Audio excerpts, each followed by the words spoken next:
Hello guys, in this tutorial I'll be showing you guys how to switch your thread profile account from public to private. Let's get into the video.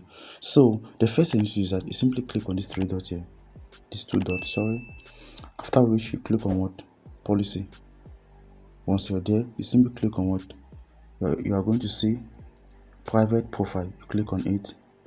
After that, you click on what? Switch to public. So guys, if you want to switch it back to private, you simply click there again. So guys, that's actually the way you actually switch your profile, your thread profile account. Thank you guys for watching. Don't forget to leave your comments in the comment section below. If you face any difficulty doing this, we love you all. See you in the next video. Peace.